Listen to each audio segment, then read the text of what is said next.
Mga katropa, ako nga pala si Kim. Panganay ako sa 7 magkakapatid. Simple lang naman yung pangarap ko dati, katropa eh.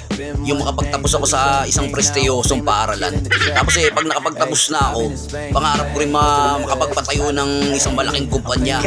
Pagka syempre may kumpanya na ako, kukunin ko yung mga kapuspalad ko, mga kababata, para kasabay ko naman sila sa pag-asenso ko.